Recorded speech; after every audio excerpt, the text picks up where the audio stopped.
Graças te damos, Pai, pela tua bondade, pelo teu cuidado das nossas vidas. Quero te agradecer pela vida do meu irmão Kleber, da tua serva Angélica, da tua serva Isabel. Obrigado, Senhor Deus, pelo privilégio que temos de estarmos juntos estudando a tua palavra. Estamos numa turma bastante reduzida, mas a tua presença é tão real, tão viva, tão linda em nosso meio que nos sentimos como amparados por uma multidão de alunos ao nosso redor. Que teu Espírito continue falando e nos ministrando de uma forma muito poderosa e especial. Te agradecemos por esta aula, por este momento, por esta rica oportunidade. Que teu Espírito venha iluminar nossas mentes e nossos corações. Entregamos esta aula aos teus cuidados. Pedimos que tu nos fales, tu nos ministres pela poderosa palavra de Deus através desta matéria síntese do Novo Testamento. Obrigado, oramos agradecidos no glorioso nome de Jesus Cristo. Amém. Amém. Muito bem, meus irmãos, nós estamos hoje, pela bondade e misericórdia do nosso Deus, na nossa segunda aula da matéria de síntese do Novo Testamento. Hoje é quarta-feira, 13 de março de 2024, quarta-feira, 13 de março de 2024, segunda aula da nossa matéria de síntese do Novo Testamento. Quero convidar vocês a irmos à página de número 9. Página de número 9. Testamento significa aliança. Um novo testamento significa que Deus permanece fiel à sua aliança feita com a humanidade, mas sob uma nova forma. O perdão provisório, antes simbolizado pelo sacrifício de animais, é finalmente completo no sacrifício de Jesus na cruz. Portanto, a nova aliança que temos com Deus é feita com base no sangue de Jesus. Lucas 22:20 nos confirma isso, onde lemos: da mesma forma, depois da ceia, tomou o cálice, dizendo: este cálice é a nova aliança no meu sangue, derramado em favor de vocês. Então, o sangue é o que confirma, é o que autentica, é o que dá validade a uma aliança.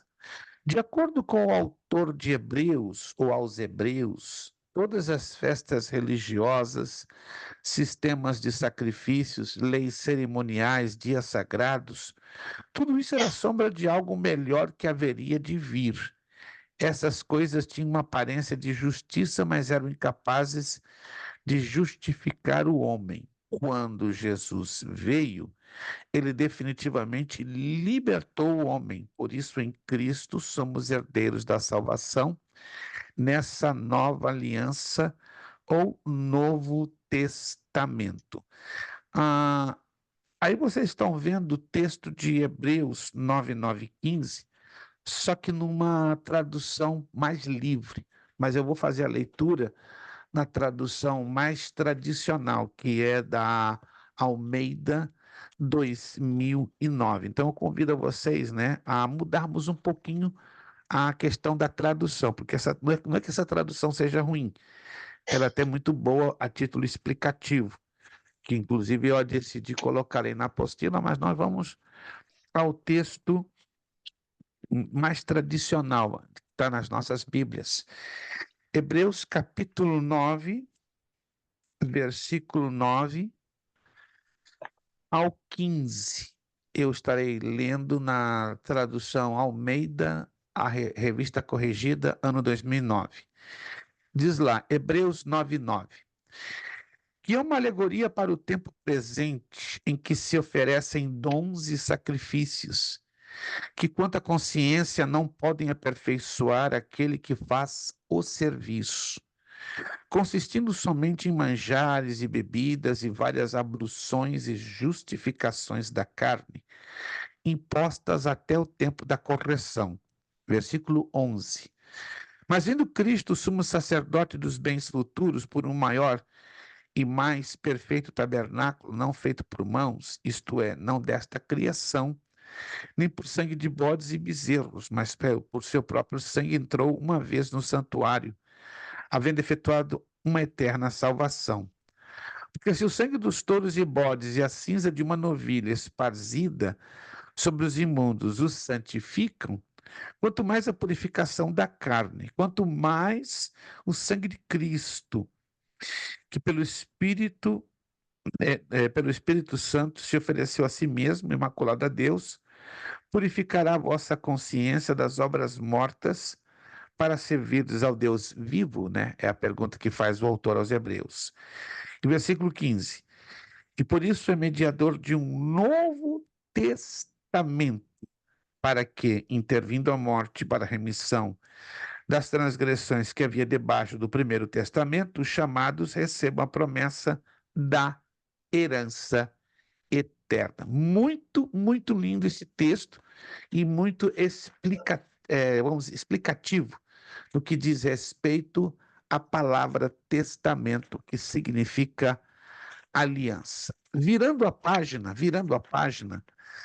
temos aí um paralelo entre o Antigo e o Novo Testamento. Irmã Angélica está com uma abençoada sombra, né? Tem uma sombra atrás dela aí passando, né? Uma sombra bonita, por sinal. É a sombra em miniatura da nossa irmã Angélica. Vamos lá. Na página seguinte, na página 10. Muito bonita você, a menina. É o rostinho da mamãe e do papai. Rapaz. Não, acho que a irmã Angélica, quando era miniatura, né? Formato miniatura.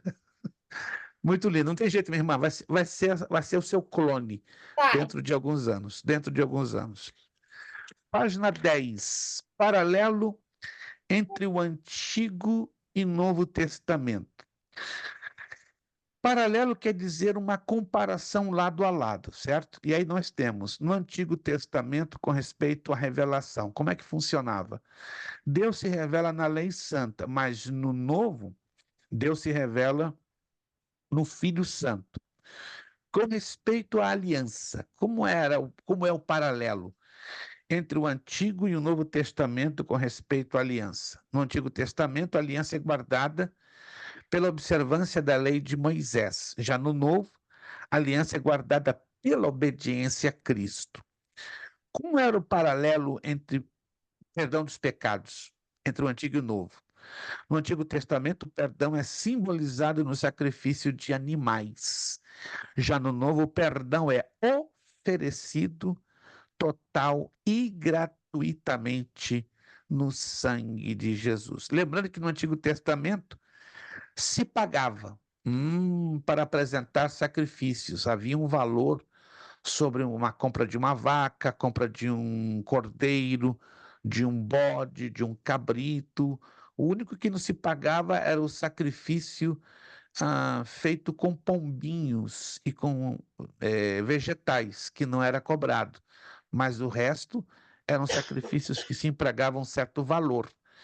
Mas o sangue de Jesus é que diz aqui, ó, o perdão dos nossos pecados hoje, ele é oferecido de forma total e gratuita, baseado o quê? No sacrifício do Senhor Jesus Cristo. Então, nós, nesta parte, nós entendemos a importância da palavra aliança ou testamento, melhor dizendo, né?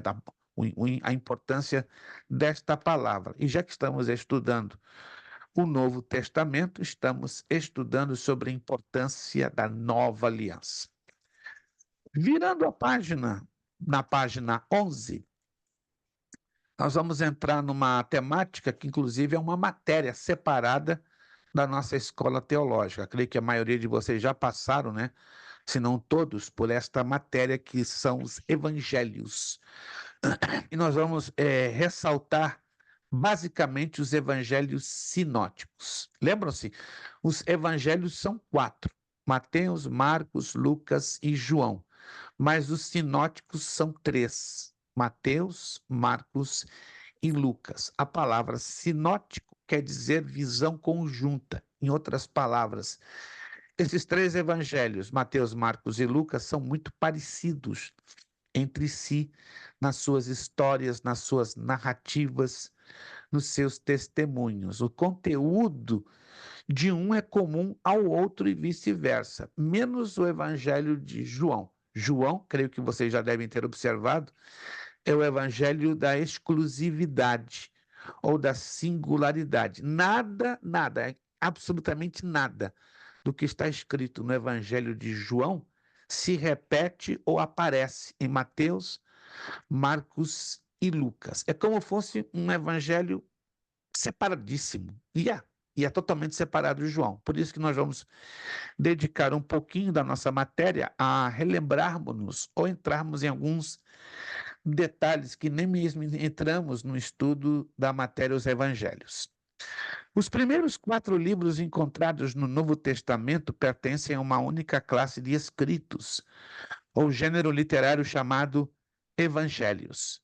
É nos Evangelhos que podemos aprender sobre a vida, morte, ressurreição de Jesus, bem como detalhes da sua vida e de seus ensinos.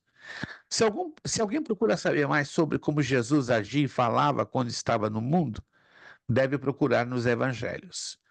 A palavra evangelho deriva do grego e é formada pela união de 2 termos. Eu, como se escreve em grego e como se pronuncia, que quer dizer boa. Então, eu, em grego, não é eu, pronome eu, tá? Mas é a palavra boa.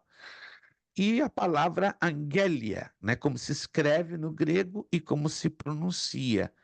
Então, angelia significa mensagem nova, notícia. Podemos então definir a palavra evangelho como as boas novas, as boas notícias. O evangelho como gênero literário é fruto do cristianismo, pois não se parece com nenhum escrito antigo. Dentro dele, no entanto, encontramos uma variedade de gêneros, como a narrativa, a parábola, poesia, etc. Vamos então ter uma rápida visão dos 4 contadores de uma mesma história. Inicialmente existe um único evangélico, ou seja, o anúncio de Jesus. Tudo o que ele ensinou e viveu foi registrado anos mais tarde pelos seus discípulos e outras pessoas que tinham interesse em preservar aqueles acontecimentos. Mais tarde, então, surgem 4 versões deste único evangelho: Marcos, Mateus, Lucas e João.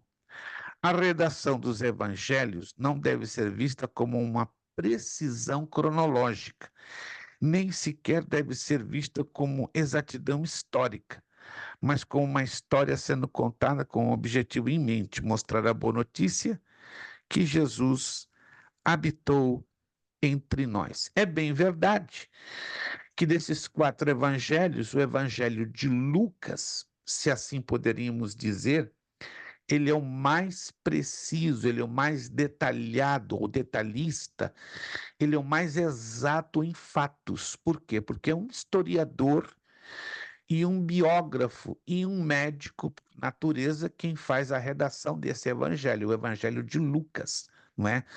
Mateus e Marcos não dedicam tantos detalhes, tal como Lucas o faz, né? Se você já observou, né, como Lucas, por exemplo, faz a narrativa de alguns acontecimentos que lemos em Marcos e em Mateus, Lucas faz com luxo de muitos e muitos detalhes. Porque, repito, Lucas, por ser médico, e todo médico tem que ser, por natureza do seu chamado profissional, muito detalhista, né?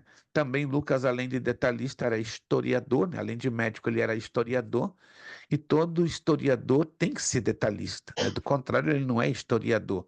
E, consequentemente, ele era um biógrafo. Ele costumava redigir biografias, ou seja, a vida de vários personagens que ele mesmo relata. E a gente vê isso com muita agilidade quando ele se lança a escrever o livro histórico de Atos dos Apóstolos. Mas temos alguns detalhezinhos que muitos de nós ou não conhecemos ou até mesmo nos esquecemos, que envolvem os evangelhos. Aqui, um deles é esse aqui, ó, tradição oral. Essa fase da pregação dos primeiros 30 ou 40 anos é chamada de tradição oral. Os apóstolos pregavam sem livro. Olha que interessante, pois não havia livros do Novo Testamento. Não é como hoje, né? Hoje temos, graças a Deus, a Bíblia completinha, com seus 66 livros, e temos fonte inspirativa, não é, para pregar, para ter base. Mas os apóstolos não, eles não tinham absolutamente nada escrito. Muito mal alguns rolos do Antigo Testamento, mas que não eram acessíveis como hoje. Qualquer um de nós temos acesso a quantas Bíblias queiramos, seja no formato papel, no formato digital, basta querer. Hoje, se alguém, na verdade, numa cidade razoavelmente pequena, né, de 10, 20, 30 mil habitantes, não tiver acesso a um exemplar da Bíblia Sagrada, porque definitivamente não quer, né, a menos que você esteja no mato, né, isolado. Mas mesmo lá no mato isolado, você, por incrível que pareça, também pode ter, de uma forma ou de outra, acesso a um exemplar da Bíblia. Mas os apóstolos, como já lhe falei, pregavam sem livro, pois não havia livros do Novo Testamento. Pregavam apenas, olha que interessante isso aqui, com base no testemunho, pois eram testemunhas oculares, ou seja, eles viam com os próprios olhos o desenvolvimento dos fatos, né? Um privilégio que eles tiveram. Nós não temos hoje esse privilégio, né, de ver um acontecimento, digamos, bíblico, né, digamos, hoje em dia a gente não vê os profetas como foi no tempo do Antigo Testamento, não vemos os discípulos de Jesus, certo? Mas naquela época havia esse privilégio das testemunhas oculares. E com a luz do Espírito Santo que Jesus havia prometido, como nos ensina lá João 16:12. Havia uma expectativa de que Jesus voltaria dentro de pouquíssimo tempo. Imagine, irmãos, Jesus falando que ele breve voltaria, o apóstolo Paulo falando que Jesus breve voltaria. Então, naquela época, a expectativa do arrebatamento da igreja era enorme, não como hoje. Hoje, se você perguntar, e aí, irmão, esperando o arrebatamento? O que é isso? O que é isso? Gente, o negócio hoje está complicado. Hoje, para você encontrar igrejas e pastores motivados para crerem na espera do arrebatamento da igreja, ó, esse é um abraço, esse é um abraço bonito que todos nós gostaríamos de receber. Uhum. Só com a evangélica que acontece esses privilégios, né? Eu estou aqui esperando meu filho entrar para me dar um abraço, mas que é negócio, né? Menino de 27 anos, 2 metros de altura, parece que nessa altura se esquece um pouquinho do que é abraçar. Não que nós não tenhamos ensinado isso aos nossos filhos. Aproveitar enquanto é criança, pastor. A senhora falar uma coisa aqui, isso é muito da criança. A criança tem essa necessidade. Já, eu sinto saudade do meu menino, desculpa, não quero ser nostálgico, não. Quando eu vejo a mãe sendo abraçada pelo filho, eu fico meio nostálgico, né? Eu sou meio. Eu forço um abraço com meu filho, meu pai, eu não sou mais criança, mas sou teu pai ainda, meu amigo. Eu sou teu pai, você é meu filho. Não, não, mas agora é outro assunto, com você é outro assunto, mas você vai ter um filho. E você vai ter que aprender a abraçar teu filho, senão vai ficar um negócio esquisito. Teu filho vai se sentir distante. Mas eu tenho 27 anos. E ele sempre tem esse argumento, essa desculpa, mas deixa quieto. Mas, irmãos, o povo naquela época estava aguardando a vinda de Jesus. Mas hoje, ao contrário, a expectativa, ela, cada dia que passa, cada mês, semana, ano que passa, ela diminui. As testemunhas oculares não achavam necessário, olha que interessante, devido a essa expectativa. Ó, já que Jesus está às portas, esse é o pensamento da maioria das testemunhas oculares. Já que Jesus está às portas, a gente vai gastar tempo registrando em livros os fatos que estão envolvendo o ministério do Senhor Jesus? Não, breve ele já está aqui, breve vai nos levar, não faz falta a gente estar registrando detalhes sobre o seu ministério. Mas foi apenas, olha que interessante, foi apenas com o passar dos anos e a morte e prisão dos primeiros discípulos apóstolos que surgiu a necessidade de registrar tudo para as demais pessoas, né? Quando passaram 40, 50, 60 anos e Jesus não vem, E Jesus não vem. Daí, então, a necessidade que os apóstolos e os outros cristãos da época necessitaram fazerem o registro. E também teve o fator Espírito Santo, né? O Espírito Santo entra na história e inspira para que sejam deixadas as obras registradas. As informações sobre Jesus, olha só que interessante, começam a ser escritas por volta do ano 45, quase 20 anos depois da morte do Senhor Jesus. Por aproximadamente 15 anos, a igreja dependeu exclusivamente da tradição oral. 15 anos, observe isso. 15 anos a igreja dependia do quê? Do que estava na mente, do que ouvia, né? Do que via, do que no que se via, se guardava na mente e pelo que se ouvia. Então, era realmente um período de tempo um tanto longo, mas que muitos lutaram para preservar a originalidade da narrativa, para que ninguém pudesse, né, dizer, o Kleber falou uma coisa, um exemplo, né? O Kleber falou uma coisa sobre a vida de Jesus, mas a Angélica falou diferente, e a Isabel pior ainda. Não, havia um consenso que cada pessoa falava a mesma coisa, porque viam, testificavam ou testemunhavam dos mesmos fatos. Então era difícil haver distorção de narrativas. Era muito complicado, era quase impossível dizer que o que o Kleber viu não foi o mesmo que a Angélica viu ou o mesmo que a Isabel viu. Ou seja, todos que enxergavam e testemunhavam sobre o ministério do Senhor Jesus Cristo, eles em comum acordo falavam a mesma língua, a mesma coisa, nem mais nem menos.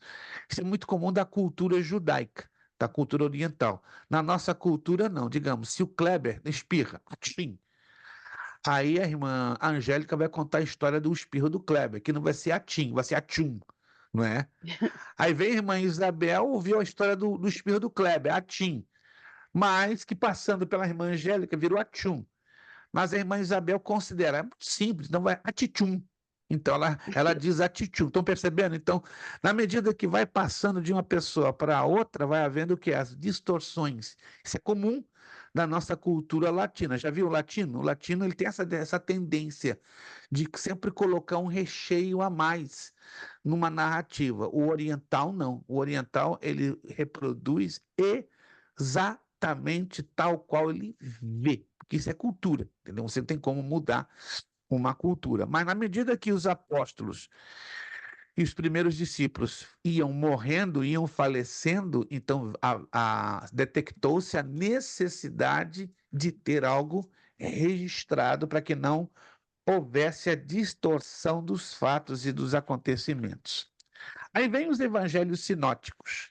Está aqui, ó. A palavra sinótico vem da língua grega, que quer dizer sim, não sim, algo afirmativo, mas sim no grego quer dizer mesma, parecido, e óptico quer dizer olhar. Ou seja, os três primeiros evangelhos são chamados de sinóticos, porque tem muitos elementos em comum. Cada um dos evangelhos sinóticos apresenta a história de Jesus de maneira parecida. Os três têm mais ou menos a mesma estrutura e têm várias histórias repetidas. Eles contam todos a mesma história, mas de perspectivas um pouco diferentes, acrescentando ou deixando de fora algumas partes de acordo com o objetivo do texto. Muitas vezes a informação de um evangelho sinótico ajuda a entender a história contada no outro evangelho. Os três evangelhos sinóticos confirmam e completam a história de Jesus. Olha só, temos aqui os três lado a lado: Mateus, Marcos e Lucas, só para título comparativo. A infância de Jesus ela é narrada nos capítulos 1 e 2 de Mateus. Marcos, por sua vez, não fala nada da infância de Jesus. Vem Lucas, e é exatamente também no capítulo 1 e 2 que ele registra algo sobre a infância do Senhor Jesus. O batismo é registrado pelos três evangelistas. Mateus fala lá em Mateus 3, 13 a 17, Marcos em 1, 9 a 11 e Lucas em 3, 21, 22. A tentação de Jesus é outro acontecimento que também ele é repetido pelos três evangelistas. A tentação de Jesus ela é narrada por Mateus 4, 1 a 11, por Marcos 1, 12 a 13, que é bem curtinho, observaram, né? Mateus gasta 11 versículos para falar da tentação de Jesus. Marcos só gasta 2, ele é bem rápido, bem objetivo. Lucas já é mais detalhista, olha só, ele gasta 13 versículos falando sobre a tentação de Jesus. Seria interessante você depois com calma ler esses textos, porque você vai observar que de todos esses três evangelistas, definitivamente o mais detalhista é o evangelista Lucas. Depois vemos a cura do paralítico, narrada em Mateus 9, 1 a 8, depois em Marcos 2, 1 a 12, e Lucas 5, 17 ao 26. Depois, a profissão de fé de Pedro, né? Pedro fala isso lá em Mateus 16, 13 a 20. Marcos registra em Marcos 8, 27 a 30. E Lucas em 9, 18 a 21.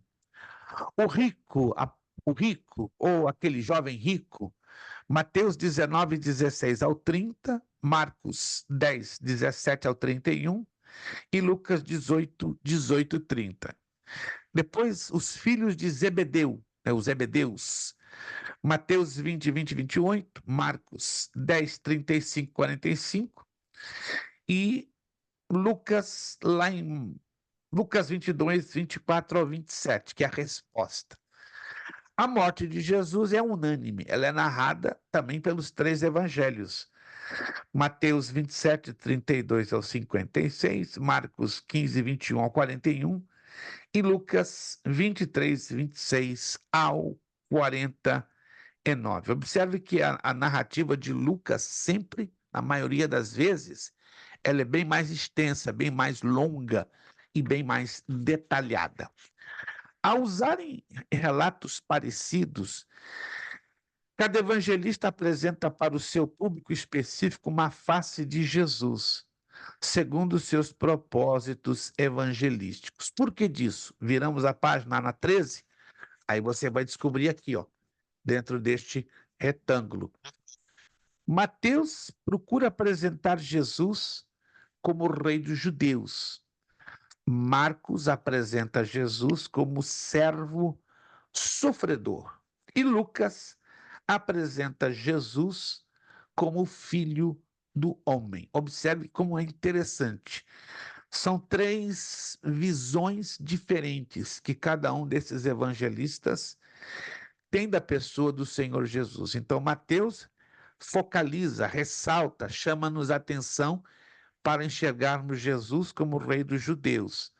Marcos, por sua vez, chama muito a nossa atenção para enxergarmos o Senhor Jesus como servo sofredor e o Evangelho de Lucas como o Filho do Homem, ou seja, Lucas apresenta Jesus como aquele sendo Deus assumindo a forma humana. Vamos rapidamente, bem rapidamente, conhecer um pouquinho de cada um desses evangelhos, né, para a gente ter uma visão bem definida, né, das diferenças e do porquê dessas diferenças. O porquê já falamos, mas vamos ver isso na prática. Mateus, Evangelho de Mateus. O autor, Mateus, o publicano, filho de Alfeu, também chamado Felipe, perdão, Levi, não Felipe, desculpe, Levi. Estou com Felipe na cabeça, não sei por quê. Repito, deixa eu voltar a fita. Mateus, o publicano, filho de Alfeu, também chamado Levi, está lá em Marcos 2,14. Estava assentado coletando impostos quando o Senhor Jesus o chamou, Mateus 9,9. A tradição afirma que Mateus partiu em seguida para pregar o evangelho na Mesopotâmia e África. Perdão. Segundo John Fox, ele foi assassinado com uma alabarda, que seria uma espécie de lança, né, que era usada para tocar o gado, na cidade de Nadaba, na Etiópia, em 60 depois de Cristo.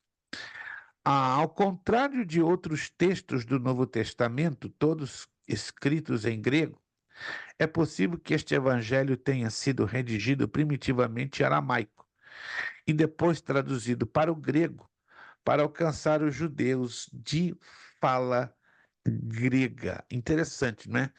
A maioria de nós pensamos que Mateus originalmente havia sido escrito em grego koiné, mas não. Uma das provas que traz essa suspeita que Mateus originalmente fora escrita em aramaico são as expressões que encontramos na leitura de Mateus, como, por exemplo, Talita cumi.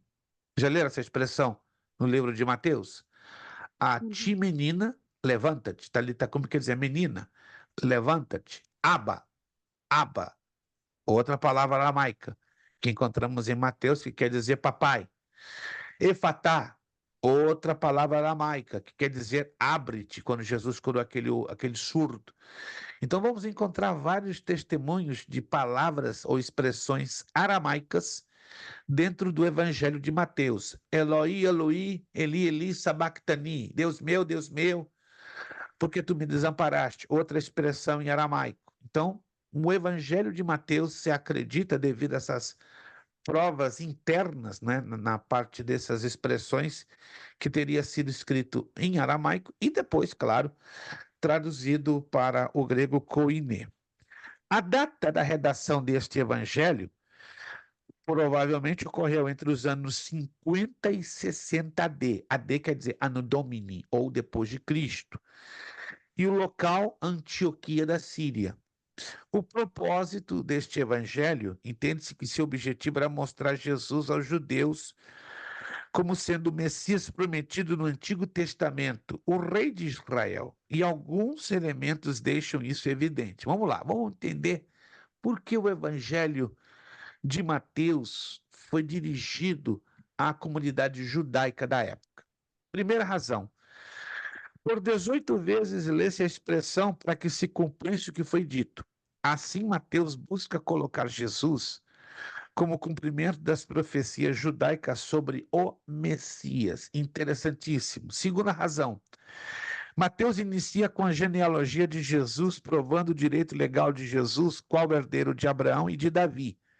A atenção do leitor é assim atraída. Nada diferente em comparação aos outros evangelhos.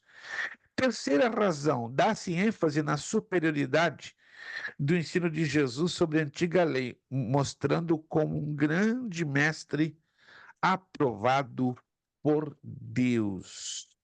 Temos também, virando a página, mais uma razão: grande uso de símbolos, números e termos judaicos, como já falei, né? Mas aí também entra a palavra corban, lá em Mateus 15:5. Ninguém sabe com exatidão o significado desta palavra, mas estudando a fundo no aramaico, se descobriu, né, ou se tem acreditado, né, não é uma coisa definitiva ou afirmação definitiva, que a palavra corban poderia significar oferta alçada ou oferta de gratidão, mas não se sabe ainda o significado certo e exato desta palavra aramaica. Ou um costume de comer sem antes lavar as mãos, sem qualquer nota explicativa. Outra razão também que leva muitos a crer que o evangelho de Mateus foi dirigido para os judeus é que traz a expressão reino de Deus, e está no grego, Basileia, por 55 vezes. Nenhum livro da Bíblia dedica tantas vezes a palavra reino de Deus, reino de Deus, reino de Deus, reino de Deus. Então você encontra essa ocorrência muito frequente por 55 vezes no Evangelho de Mateus. Qual é a aplicação prática deste Evangelho na nossa vida? Jesus é o Messias prometido, pois o que Deus promete, ele cumpre. Deus não deixa seu povo sozinho, mas em Jesus faz-se Emanuel, Deus conosco, em todas as situações. Além disso, somos chamados para uma missão, a proclamação das boas novas a todos os povos. Jesus declara que a igreja é um instrumento necessário para cumprir os objetivos de Deus na terra, de acordo com Mateus 16:18 e 18:15 a 20. Os versículos chaves do Evangelho de Mateus, Mateus 5:17 e Mateus 28:18 a 20. Vamos ler Mateus 5:17, pelo menos, para não ficar em nossas palavras unicamente. Mateus capítulo 5, versículo de número 17. Qualquer um de vocês encontrando o primeiro, já com o áudio aberto, pode proceder, por favor, leitura deste texto. Mateus capítulo 5, versículo de número 17. Por favor, quem encontrar primeiro, nos ajude com a leitura.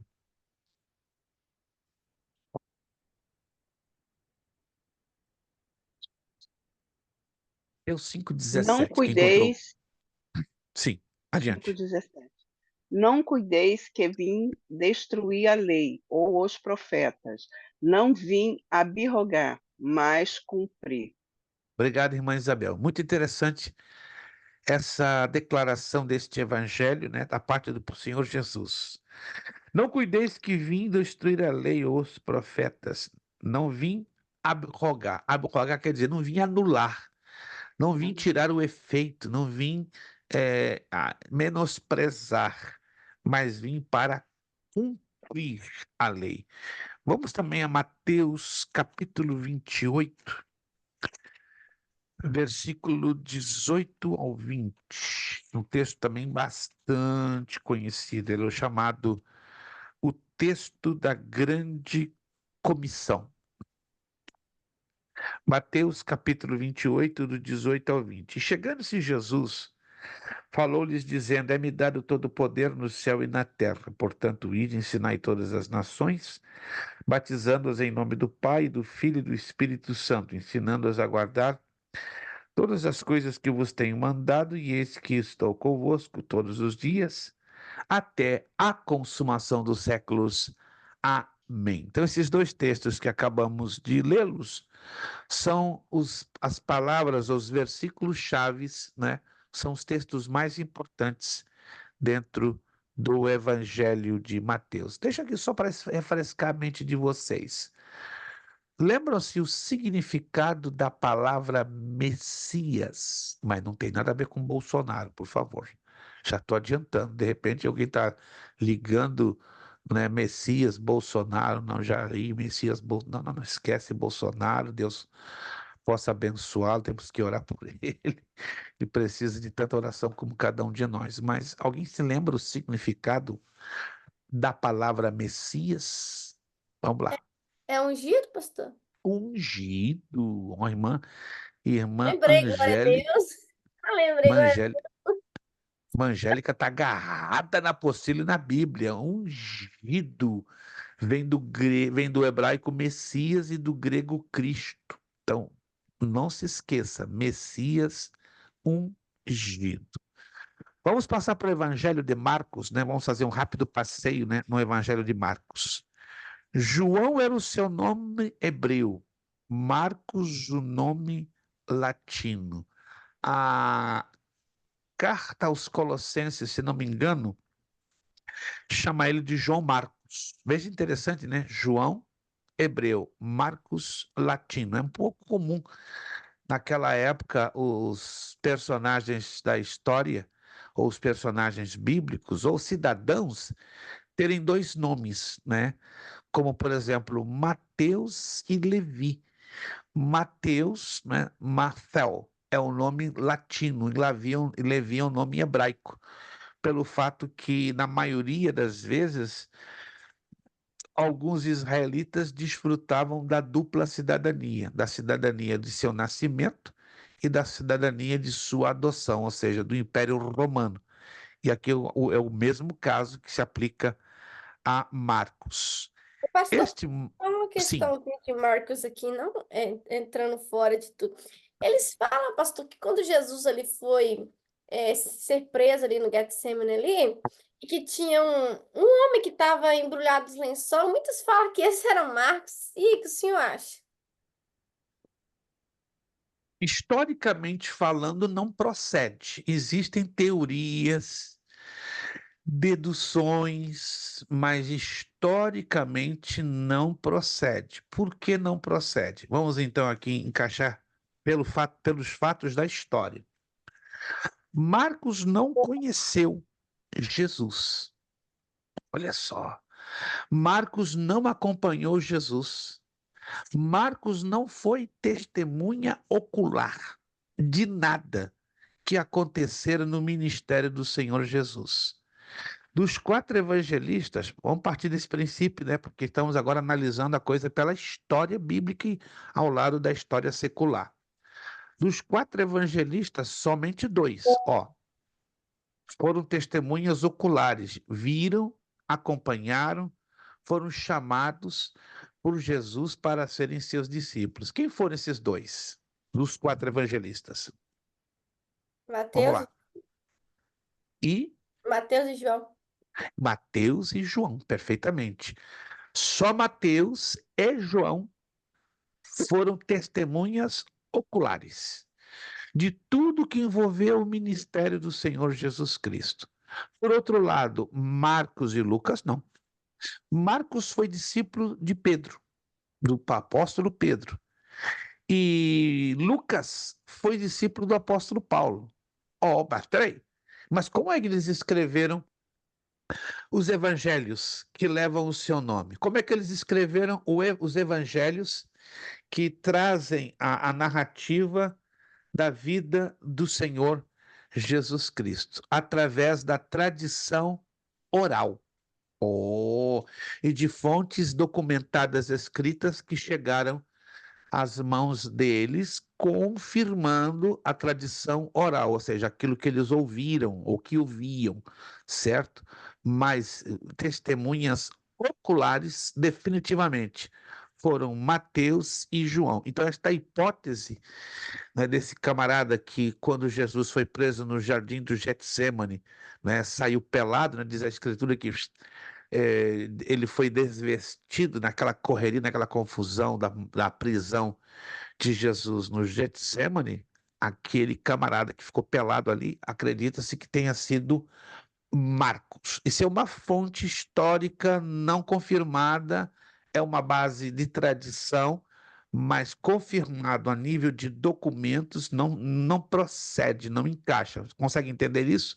Porque Marcos não conheceu o Senhor Jesus. O que ele sabe, o que ele soube da parte do Senhor Jesus foi através da tradição oral, do convívio dele com Pedro, olha só, porque ele conviveu com Pedro, de documentação que chegou às suas mãos. Então, não procede a fazer essa declaração que Marcos seja aquele rapaz que ficou desvestido quando Jesus foi preso. Isso é uma teoria baseada numa história, numa tradução, perdão, numa tradição popular, mas que não procede. Aí, esse fato realmente aconteceu, né? O menino ter ficado despido, sim, aconteceu, É mas um não menino ou podemos. um homem, pastor? O texto grego implica que poderia ter sido um adolescente, alguém para perto dos seus 16 a 18 anos, um pós-adolescente, um jovem, na verdade, né? Um jovem, né? Pelo menos é o que diz o texto grego, né? Porque a palavra não é anthropos que está escrito ali, né? É poidauas. Poidauas quer dizer jovem ou pós-adolescente. Nunca Então a vi palavra ninguém grega, pregar sobre isso, pastor. hein? O real motivo de que jovem tá ali, nunca vi ninguém nem falar nisso. Eu já preguei sobre essa temática, né? E já deixei pastor meio nervoso. Pastor, como é que você faz essas declarações? Ué, eu estou lendo pelo texto grego. Aí, o que é isso? Ler pelo texto grego. Eu falei, você não sabia que o Novo Testamento não foi escrito originalmente em português? Olha a inocência. Não, pastor. O meu pastor me ensinou que Deus deu a revelação do texto do Novo Testamento em português. Quem te disse isso? Eu fiquei impressionado, peraí. Da onde você aprendeu isso? Não, o meu pastor aprendeu com o pastor dele, com o pastor dele, com o pastor dele. Aí eu fico impressionado. Então foram 5 gerações de pastores que estavam ensinando que o Novo Testamento originalmente, há milhares de anos atrás, foi escrito em português. Para começar a ideia, irmãos, a língua portuguesa não tem milhares de anos de existência. A língua portuguesa só tem 800 anos de vida. O grego tem mais de 3.500 anos de existência. Então começa por aí. Então, infelizmente, alguns pastores, até muito bem intencionados, são ensinados com histórias fictícias, histórias que não têm nada a ver nem com a escritura sagrada e nem com a história paralela, porque tudo tem que ser confrontado, tudo tem que ser, entendeu? Avaliado, né? E quando eu ministrei sobre essa questão do menino que ficou sem roupa ali no Getsemane, ficaram escandalizados. Como você pode afirmar isso? Não, eu posso afirmar que não foi de forma nenhuma Marcos, por causa disso, porque as pessoas não são ensinadas a avaliar o contexto histórico, nem o contexto remoto, nem o contexto social no qual foram escritos os livros da Bíblia. Então as pessoas avaliam por aquela leitura feita, entende, por cima, na superfície. Coisa que quando nós estudamos teologia, nós deixamos de fazer a leitura superficial e vamos entrar o quê? Aonde a maioria das pessoas não enxergam, que é a leitura, que é o estudo, na verdade, com maior profundidade. Mas vamos lá. João era o seu nome hebreu, Marcos, seu nome latino, viajou para Antioquia na companhia de seu tio Barnabé. Ai, tem mais essa. O tio de Marcos era Barnabé. Nada, nenhuma relação com Jesus. E do apóstolo Paulo, na primeira viagem missionária, Atos 12, 25, 13, 5. Aqui quebra, ó. Marcos não foi um dos 12 discípulos de Jesus, mas acredita-se que fazia parte do grupo maior dos discípulos. Então, ele foi um discípulo indireto da pessoa do Senhor Jesus através do convívio com Pedro. Se tornou um discípulo do apóstolo Pedro. Vamos ler esse texto para que ninguém fique na dúvida? Primeira carta de Pedro, capítulo 5, versículo 13. Já ouviu falar naquele ditado que os antigos costumam, pelo menos meu pai, meu avô, dizia assim: matei a cobra e mostrei o pau. Então, nós temos que matar a cobra e mostrar o pau. Ou seja, para falar disso, temos que ir na Escritura Sagrada e provar, né, através de um texto, a afirmação que estamos fazendo procede com a Escritura Sagrada. Vamos lá. Primeira carta de Pedro, capítulo 5, versículo 13. Quem de vocês encontrar, pode ler, por favor, para nós? Primeira de Pedro 5, 13.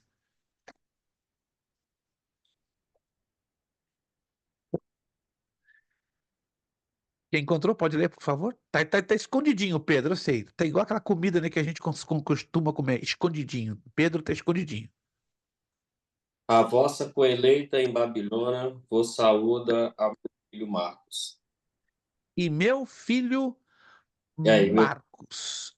Interessante, essa expressão meu filho aí não está implicando que Marcos fora filho natural, biológico de Pedro.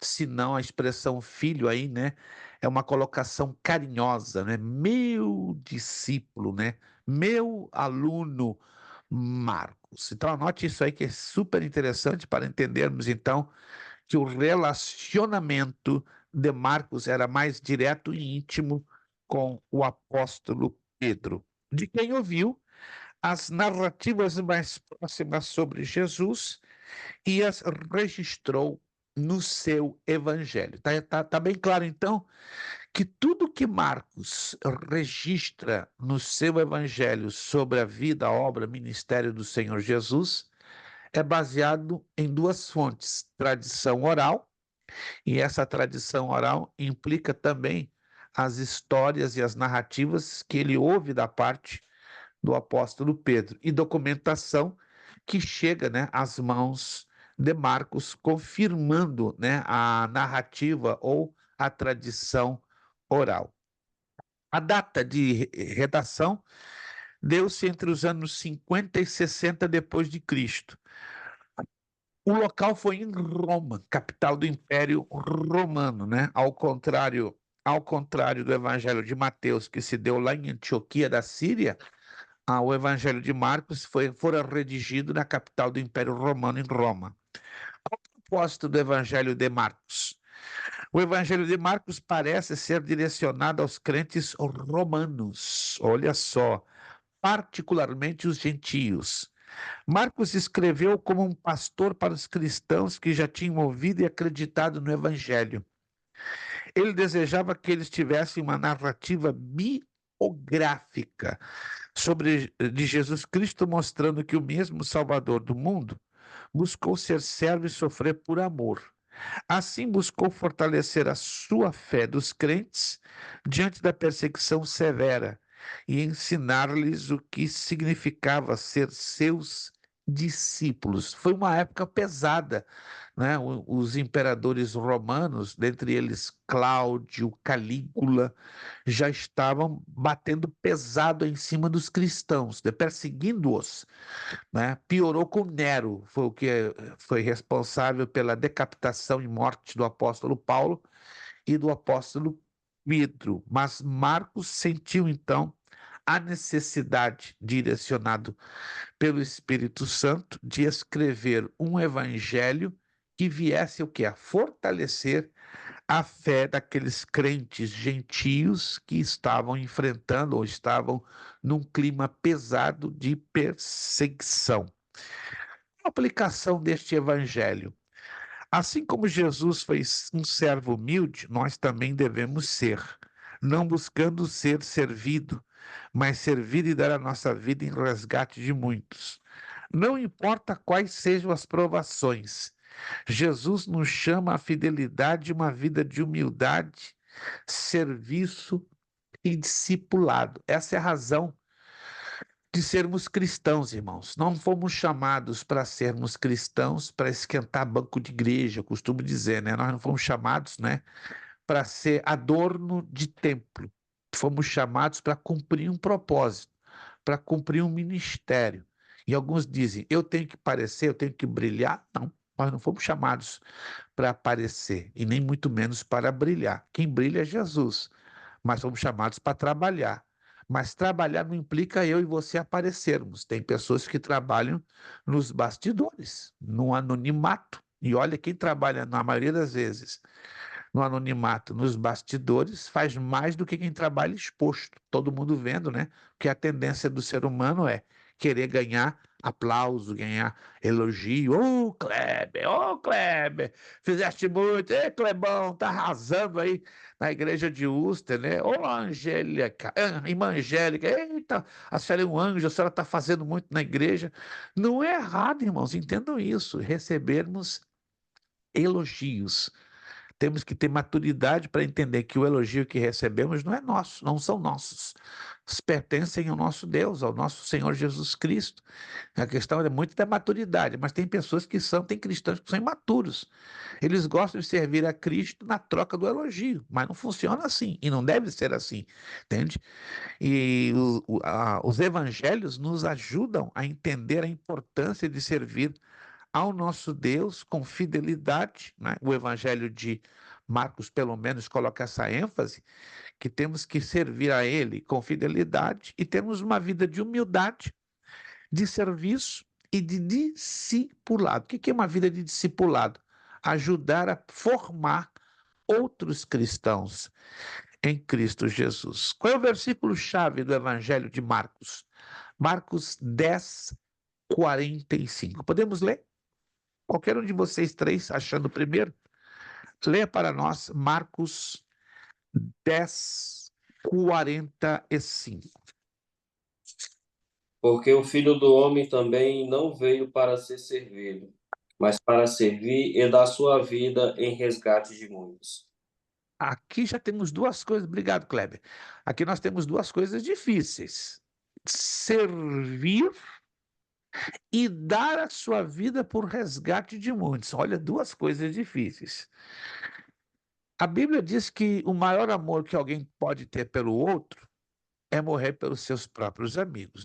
Já leram isso em algum lugar? Evangelho de João 15, 13. Isso é fácil?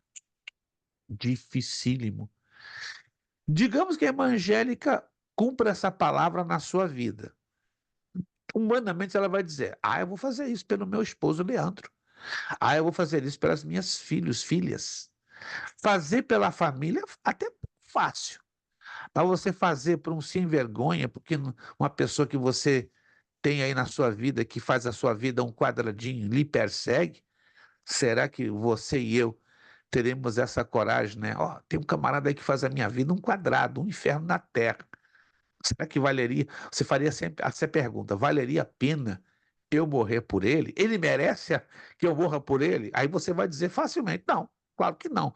Então, se nós avaliarmos o merecimento, claro que a gente vai ter muita dificuldade em cumprir esse mandamento. Ninguém tem amor maior do que esse, dar a sua vida pelos seus amigos. Agora, me chama a atenção esse texto que fala de amigos. Não é qualquer um que a gente vai dar vida. Mas tem aqueles amigos, entre aspas, que a gente diz: será que vale a pena esse camarada? Hipócrita, falso. A gente sempre tem aquela avaliação humana aonde cai no final merecimento. Mas eu pergunto a vocês: somos salvos porque merecemos? Ou somos salvos por causa dos méritos de Jesus Cristo? Essa é a pergunta que eu faço. Somos salvos porque eu fiz muito, eu sou bonzinho, dizimei como ninguém, orei, jejuei, 10 vezes mais do que o fulano. A nossa salvação é na base do que merecemos, das nossas obras, ou porque somos salvos por fé, baseado nos méritos de Cristo? Por fé. Por fé. Uma E coisa, tudo. pastor, que eu questionei a Deus um dia foi quando houve aquele caso lá no Brasil, sabe? Daquele homem que entrou lá e matou a mulher com as menininhas lá, sabe? E as menininhas, assim, da igreja e tal. Aí eu fiquei pensando, Deus, que aquele homem arde no fogo do inferno, que o capeta chega lá e abraça ele. Que de tanta raiva que eu fiquei, sabe? De ver, tadinho, aqueles anjinhos inocentes, sabe? O que que as me passou, que só Deus sabe, né? Aí depois Deus falou comigo no meu coração, olha, eu vim, foi por causa dele. Aí eu pensei, só Deus mesmo, pô, porque, sabe, eu acho que eu tava guardando raiva no meu coração por nem conhecer ele, sabe? E Deus falou isso comigo, eu vim pra Mas esse. é um pouco normal, irmã Angélica, nós avaliarmos a coisa na visão humana, no sentimento humano. Ficamos revoltados com esse tipo de atitude? Claro que ficamos. Imagina se estou ali presencialmente vendo essa situação. Minha vontade era cortar a cabeça desse camarada. O que você está fazendo isso?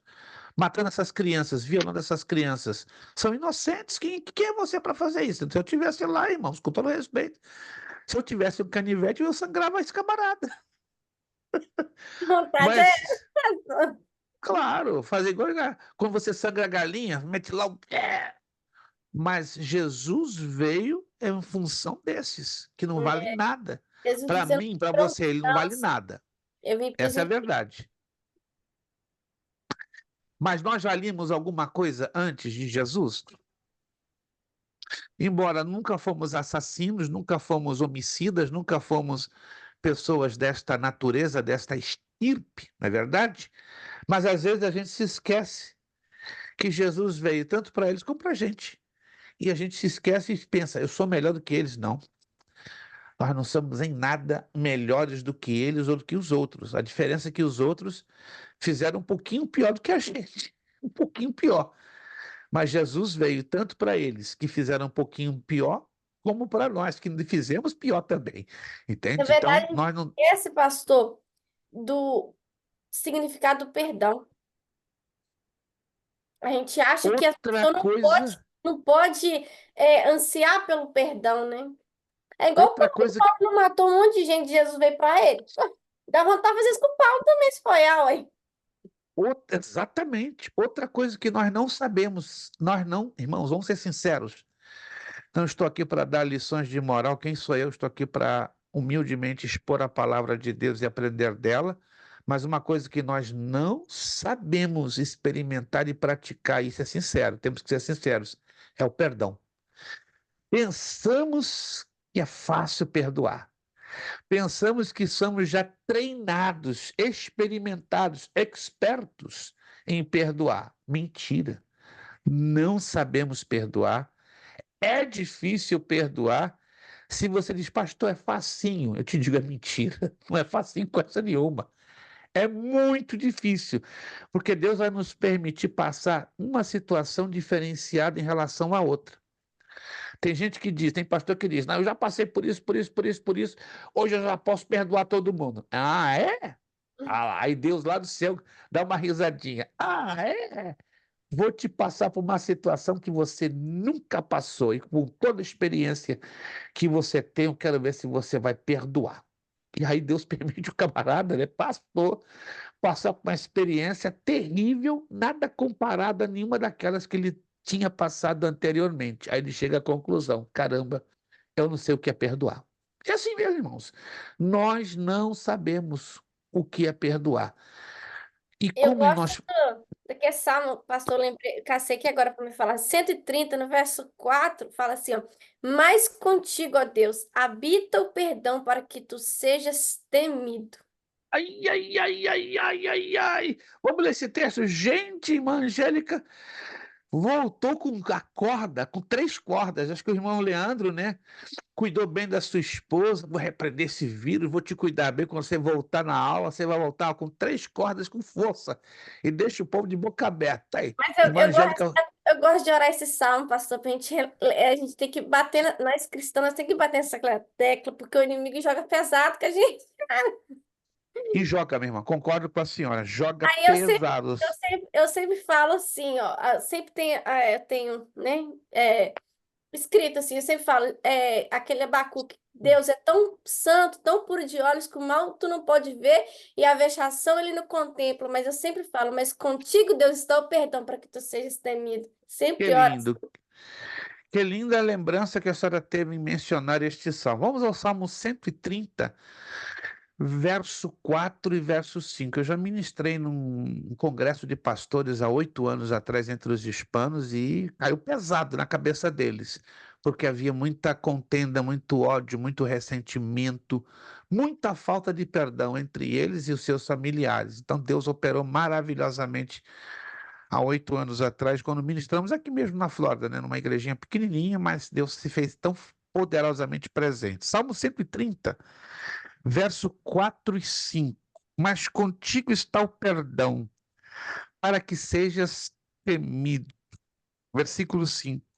Aguardo o Senhor, a minha alma o aguarda, e espero na sua palavra. Nós aprendemos o perdão quando esperamos e aprendemos na sua palavra, ou seja, na sua presença. Muito linda, irmã Angélica. Que Deus nos ajude, irmãos, a entender a prática do perdão. É difícil, muito, mas quando dependemos de Deus para este perdão, conseguimos. O que é humanamente impossível, e vamos ser sinceros, humanamente falando, é impossível perdoar. Mas Eu precisamos lembro, estar. pastor, que eu guardava uma raiva de uma pessoa, uma raiva, pastor, que um dia eu sonhei que ela estava subindo, né, no arrebatamento, eu estava ficando. Aí eu questionei Deus, eu falei assim, mas Senhor, como é que pode essa mulher subir e eu ficar? Aí Deus falou assim comigo, é porque você tá com raiva dela, ela não tá com raiva de você. Aí, só Ai, que, sabe que a pessoa você não consegue escutar nem o nome? Aí eu fui por oração, fui, orei, orei, orei, mas Deus foi tão bom que depois de 8 meses, Jesus curou meu coração. Aí, glória quando a Jesus Deus. curou, eu consegui conversar com ela, né, naturalmente, sem sentir raiva. E depois eu sonhei que eu estava subindo no arrebatamento. Depois que eu Olha realmente só. perdoei ela. Olha só, olha só. Então tá aí o segredo, segundo a Bíblia, o segredo é liberar o nosso coração ao perdão. Mas é E você, impossível, pastor, você perdoar se você não buscar Deus em oração. É sem impossível. dúvida, sem dúvida, sem Eu dúvida. experimentei isso na prática. Irmã, vou conversar com seu esposo. Acho que eu vou indicar a irmã para ser pregadora de um congresso aqui de avivamento na Flórida. E a senhora vai trazer a mensagem de perdão, né? Mas aí eu vou conversar. Ó, Tem que pagar a passagem da pregadora e do esposo da pregadora. Que a pregadora é boa, ela vai pregar sobre o perdão. Ei, meu Deus! Posso indicar a senhora? Porque aqui me perguntam, né? Você conhece uma boa pregadora? Eu falei, conheço duas. Pode indicar, pastor. Então vou indicar, né? Eu Mas também aí fiquei sobre perdão lá fora da ilha, também foi muito forte. A gente fica pensando, né? Às vezes a pessoa às vezes a pessoa acha que tem raiva, mas na verdade não tem raiva. Ela tem ressentimento no coração. E isso trava não só a vida espiritual, como várias áreas da nossa vida, né? é verdade, é verdade. Olha que lição bonita. Falando de Marcos, Marcos está puxando o perdão. Alguém Que, precisa perdoar aqui, gente. Vamos perdoar. com certeza. Aí, Kleber, cuidado, será que a mensagem está indo para o Kleber, para a irmã Isabel, ou para mim também? Eu estou aqui, Senhor. Eis-me aqui, Pra mim, né? ajuda-me, Senhor. Eu não quero me prolongar. Eu fiquei sem perdoar um pastor 17 anos. Minha vida ficou travada 17 anos, até um dia que Deus usou uma criança de 4 anos para falar no meu ouvido: tio, abaixa aqui o seu ouvido, tem uma mensagem de Deus. Eu baixei o ouvido, a criancinha de 4 anos, libera o perdão. Para que continuar sofrendo mais de 17 anos? Aí eu comecei a chorar. Falei, tá bom, Senhor, tiveste que usar uma criança, vou liberar o perdão agora. Mas como a irmã Angélica falou, tem que ser por Deus, né? Porque humanamente falando, em oração, se a gente não pedir a misericórdia de Deus, O maior, esquece. o que eu gosto de usar para o perdão, o texto que eu gosto de usar para o perdão, pastor, é Esaú e Jacó. Eita, Esaú e eita. Jacó. Esse texto é forte, porque quando Isaac vai falar para Esaú, falou, Esaú, você só vai prosperar o dia que você perdoar o seu irmão. E Aí, Kleber, tô quase com quando, vontade de dar 50 pontos para a irmã Angélica. Tô e quase. quando Jacó voltou, ele já estava rico, ou seja, já tinha perdoado. Pronto, não tem como. Só por causa disso lhe dou 50 pontos. Ei, meu Deus, misericórdia. A senhora me provocou. Deixa aqui, ó lá, irmã Angélica. Eita. 50 pontinhos para a senhora. Pronto. Não tenho como. Não tenho como ficar calado depois dessa. Mas tem a ver com a matéria, tem tudo. Para ajudar para a senhora ficar mais feliz e a senhora trabalhar com maiores mensagens sobre o perdão. Aí eu terei mais fortaleza e ânimo para indicar sua pessoa aqui. Vamos lá. Evangelho de Lucas. O mesmo autor produziu Lucas e Atos. É o que nos diz lá em Lucas 1:4 e Atos 1:1. Sendo que a tradição unânime atribui tais obras a Lucas. Lucas é o médico amado, de acordo com Colossenses 4:14. O companheiro fiel de Paulo, segundo de Timóteo 4:11. Lucas era gentio, Lucas 4:10, 11, companheiro de Paulo e médico. Escreveu 2 volumes, Atos Lucas, ou Lucas Atos, como 2 volumes sobre a história do cristianismo, início e desenvolvimento. Um se refere à vida e ministério de Jesus, o Evangelho, e outra expressão da igreja, Atos. Lucas é, de certa forma, considerado o primeiro historiador da igreja. Existem cópias antigas do Evangelho de Lucas, que aparece Lucas e Atos num só volume. Várias e várias e várias cópias, por mais de 300 anos, foram reproduzidas apresentando em um só rolo, olha que interessante, Lucas e Atos, como um só volume. Por volta do século XII, vários desses rolos ou cópias dos manuscritos originais foram desmembrados em 2 volumes, Lucas e Atos. O correto seria, se formos olhar pela dinâmica da narrativa, compreende? Pela dinâmica da narrativa, porque é sequencial, nas nossas Bíblias, o correto, baseado numa dinâmica de sequência, ao invés de ser Mateus, Marcos, Lucas, João e Atos, o correto seria Mateus, Marcos, Lucas, Atos e João. se fosse baseado numa dinâmica sequencial. Estão me entendendo, gente? Se fosse baseado numa sequencial, porque Lucas e Atos são praticamente são 2 volumes, mas trabalham com uma mesma sequência, né? A visão de Lucas é a mesma de Atos. O estilo literário de Lucas é o mesmo de Atos, só que a temática é diferenciada, mas o gênero literário é o mesmo, é narrativa histórica, né? Se você observar bem, Lucas narra a vida de Jesus como um historiador, ao contrário de Mateus, ao contrário de Marcos, ao bem contrário de João. João apresenta a vida de Jesus como sendo filho de Deus. É bem diferente de todos os 4 evangelhos. Então, Lucas, como aqui estamos falando, de uma certa forma, é considerado o primeiro historiador da igreja. E quem é o segundo? Flávio Josefo, que não é bíblico, ou seja, não está dentro do cânon dos 66 livros da Bíblia, mas Flávio Josefo, autor da Antiguidades ou História dos Hebreus. Já ouviram falar desta obra, História dos Hebreus? Importante. Eu sugiro, é uma sugestão, já falei isso aqui em várias outras turmas. Um aluno que não tenha a Bíblia e Flávio Josefo, a História dos Hebreus, está faltando algo na sua pequena biblioteca. Tem que ter a História dos Hebreus. Por que ela é tão importante? Porque é um historiador que não está dentro do contexto dos 66 livros, mas está no contexto da história bíblica. E ele confirma e reconfirma vários acontecimentos bíblicos. É importante, então, você fazer um esforço e ter a História dos Hebreus. Você pode comprar pela CPAD, pelo Amazon, é um só volume e você não vai se arrepender. Pelo contrário, você vai ficar bem impressionado com o que o Flávio Josefo ali entra, né? Ele vai confirmando e reconfirmando vários fatos bíblicos. O Evangelho de Lucas provavelmente foi escrito no final da década de 50 e início do ano 60 depois de Cristo. O local é incerto, mas é uma boa possibilidade que também tenha sido em Antioquia, na Antioquia da Síria. O propósito buscou apresentar Jesus como o perfeito homem divino. Olha só, o perfeito homem divino. O homem não é perfeito, e muito menos divino. Mas Lucas se esforçou a apresentar essa pessoa, esta figura, esta imagem de Jesus como perfeito homem divino.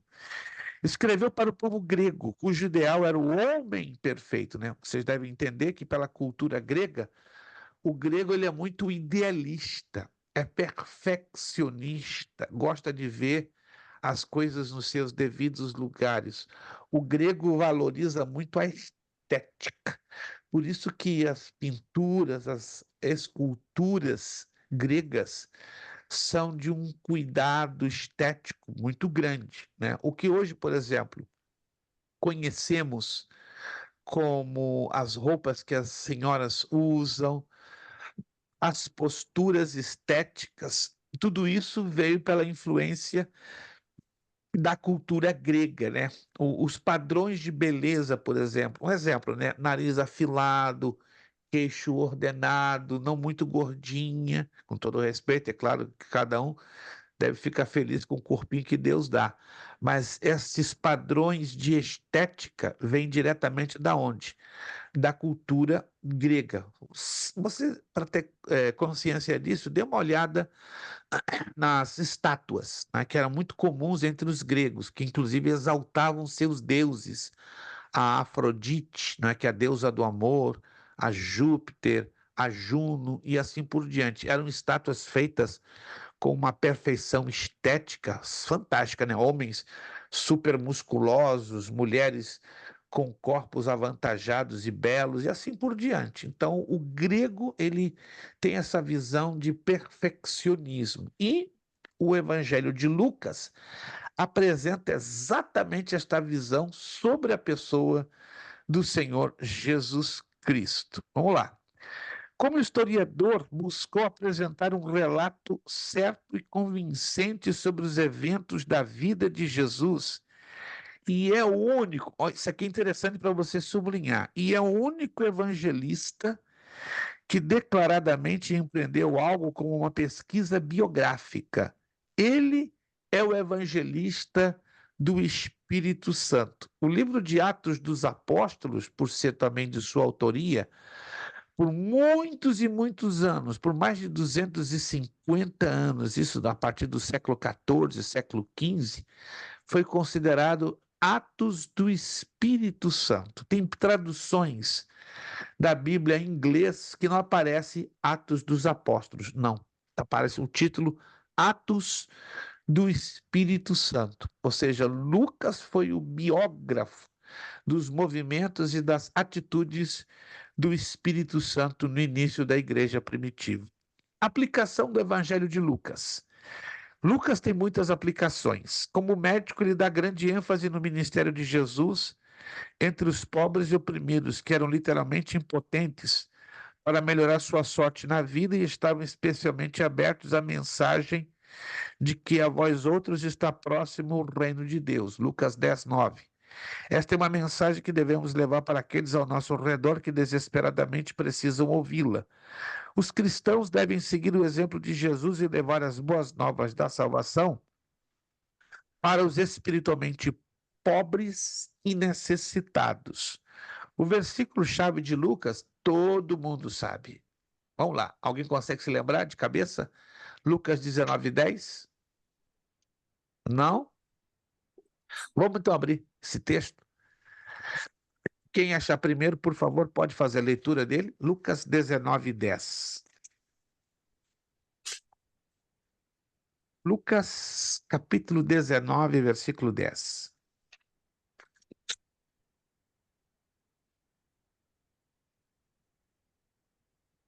Porquanto, Lucas, porquanto o sim. Filho do Homem veio buscar e salvar o que estava perdido. Porquanto o Filho do Homem veio buscar e salvar o que se havia perdido. Este é o texto-chave, o versículo-chave do Evangelho segundo Lucas. Vale a pena memorizá-lo? Vale, com certeza.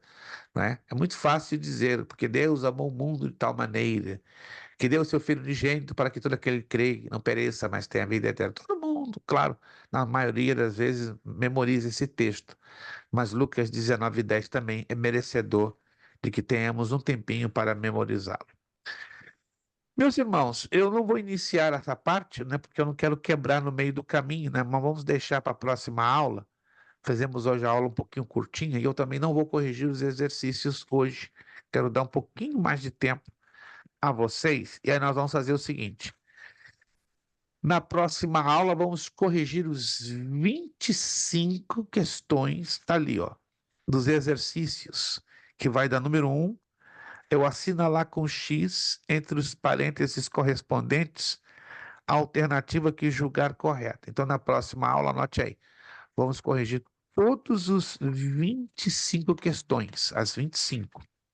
Aí só vai sobrar as 20 de colocar X para certo e para O errado, mas vamos deixar para outra aula, certo? Então anote aí. Na próxima aula vamos corrigir então os 25 já de início. No que começar a aula já vamos começar corrigindo todos os 25 exercícios do quesito assinale com X entre os parênteses correspondentes à alternativa que julgar correta. Já vamos eliminar. Só, irmã Isabel saiu do circuito, acho que ela perdeu a conexão. Ela perdeu a conexão, perfeito. Infelizmente isso acontece. E hoje, então, a gente vai parar por aqui. Na próxima aula, então, a gente entra no Evangelho de João. No Evangelho de João, e a gente também vai usar alguns dos slides para a gente trabalhar. Deixa eu ver aqui, alguém mandou uma mensagem. Perfeito, maravilha. Perfeito. Então, anote aí, então, na próxima aula, vamos entrar, então, com o Evangelho de João. Evangelho de João. Próxima aula será o dia 20 de março, permitindo Deus. Isso. 20 de março, vamos entrar com o Evangelho de João, certo? E vamos corrigir todos os exercícios lá da apostila da número 1 até o 25. Só ficando um bloquinho para outra aula, que vai ser do 1 ao 20. Irmã Isabel realmente naufragou no meio do caminho, ou seja, a conexão dela saiu fora do ar. Infelizmente, essas coisas não deveriam acontecer, mas aconteceram, né? Já aconteceu comigo em outra turma, estava muito bem, bum, cortou a minha conexão porque a minha internet caiu, e aí foi um desespero, mas infelizmente isso acontece. Alguma pergunta, uma dúvida? Está tudo bem esclarecido por enquanto? Perfeito? Maravilha, maravilha. Vamos agradecer a Deus com uma palavra de oração. Nossa irmã Angélica vai estar nos guiando esta palavra de oração. Uma pena que a irmã Isabel, repito, ela perdeu a conexão, né? Acredito que são situações contrárias à vontade de alguém, né? Isso não está na nossa vontade quando a conexão cai fora. Nós vamos agradecer a Deus. Deus continue abençoando. É difícil, eu sei, eu estou divulgando a nossa escola para a turma da quarta-feira, mas está difícil, as pessoas não querem estudar ou não podem estudar na quarta-feira, né? Podem estudar na terça, podem estudar na quinta, podem estudar na segunda, mas está complicado. A maioria das pessoas que eu estou convidando não tem condição nenhuma de estudar quarta-feira, porque em muitas igrejas, quarta-feira é dia de culto. Aí eu entendo perfeitamente, aí fica bem difícil, bem complicado. Mas se você conhecer alguém de outra igreja que tem interesse em estudar a palavra de Deus, um curso básico em teologia, e que possa fazê-lo numa quarta-feira, recomende a nós. Passe o nosso contato, que a gente, com alegria, queremos povoar essa telinha, né? Que no passado já foi cheia, muito cheia, e agora estamos, por enquanto, né, reduzidos a 4 alunos. Mas Isabel conseguiu voltar, pelo menos ela está ali tentando fazer os ajustes para participarmos aí juntos no momento de final de oração. Nossa irmã Angélica, então, por gentileza, abrindo o seu áudio, ela vai estar trazendo a palavra final de oração. Quero agradecer ao irmão Kleber, irmã Angélica e irmã Isabel, que com muito esforço estiveram aqui. Deus abençoe. Estejam orando por mim. Eu estou passando 3, 4 semanas muito acelerado, muito, muito movimentado, né? Já estou viajando muito esse mês, né? Cheguei hoje da Califórnia depois de 5 dias. Cheguei hoje, vou estar amanhã aqui em casa. Sexta, estou saindo para Boston para o encontro de casais, e na semana que vem eu estou viajando para o Texas e de lá vou para o México. Então está bem acelerado, são compromissos que temos assumido. Creio que vocês já leram um avisinho que eu coloquei, né? Na última quarta-feira eu não terei aula porque eu vou estar no México, a menos que aconteça alguma coisa que me surpreenda no meio do caminho, mas até segunda ordem, então a última quarta-feira não teremos aula, tanto que eu estou querendo adiantar o máximo possível para não ficar muita coisa pendente para nós fecharmos, ou pelo menos dar continuidade a esta matéria. Mas Isabel conseguiu voltar? Consegui. É a sua conexão, né? Isso é normal, né? Ela vai e volta, vai e Uhum. volta. Quando é comigo, a senhora não sabe, eu fico irritado, porque às vezes eu perco a conexão de meia hora, e aí é horrível, né? Porque cortar meia hora de conexão no processo da aula é simplesmente perder toda uma aula. Mas graças a Deus que o aluno tem esse privilégio, vai e volta, né? Com o professor isso não pode acontecer, tem que se manter estável, mas graças a Deus. Irmã Angélica, então, estará nos agradecendo com a palavra de oração. Obrigado a todos, obrigado, irmã Isabel, obrigado a todo o esforço que vocês têm colocado, né? E eu não me esqueci de liberar as notas, não. É que realmente estou com os dias muito apertadinhos, mas eu vou estar liberando o mais rápido que eu puder, mas ainda, por enquanto, estou um pouco apertado, mas fique tranquilo que é minha responsabilidade, ninguém vai ser prejudicado ou ficar na mão. Irmã Angélica, agradecendo a Deus com uma palavra de oração. Pai, obrigado, Senhor, por tudo. O Senhor é bom, a tua benignidade, tua misericórdia, Jesus, dura para. Aleluia.